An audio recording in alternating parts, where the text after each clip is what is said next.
La question qu'on peut se poser, c'est quand un euro est dépensé en matière de santé, où va-t-il ? Oui. À quoi sert-il ? C'est un vrai sujet. Est-ce qu'il est dépensé efficacement ? Ça pose en fait un problème assez général en France. Nous avons des services publics qui sont indispensables au lien social et à la survie du pays. Oui. La question c'est est-ce qu'ils sont efficaces ? Qu'est-ce qu'on en attend ? D'abord, ce qu'on n'en attend pas, c'est un énième plan de communication. Je vous rappelle que maintenant, depuis 2017, on a eu 3 ou 4 plans qui étaient des plans définitifs. Le dernier devait sauver l'hôpital pour les 50 prochaines années. C'est exact. Ce que Madame Buzyn nous avait dit. On veut pas un nouveau grand débat qui crée beaucoup d'espoir et après beaucoup de désespoir parce qu'on voit que ça ne donne pas grand-chose. Je pense qu'il y a 2 types de mesures qu'il faut prendre. Il y a des mesures à court terme, immédiates, parce que par exemple la rémunération des soignants, le fait qu'il faut pourvoir les postes vacants, ça c'est un vrai sujet.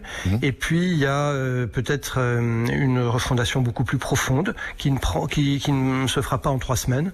Il y a 2 types de mesures. Il faut des actes immédiatement.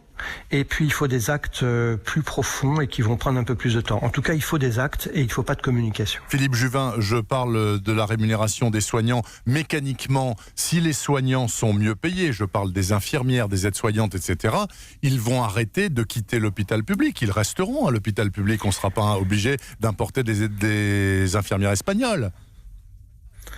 Alors, d'abord, que l'on importe des infirmières espagnoles, pour moi, c'est pas un problème. Ce sont des professionnels de bon niveau. Elles font très bien, oui. Je crois qu'un des sujets, effectivement, c'est que avant de dire on va créer des postes, il faut d'abord pourvoir les postes qui ne sont pas pourvus.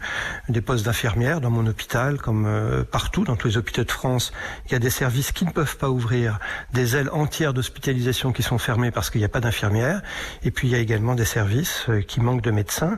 Non pas parce que les postes n'existent pas, budgétairement ils existent, mais les postes ne sont pas pourvus. Pourquoi ?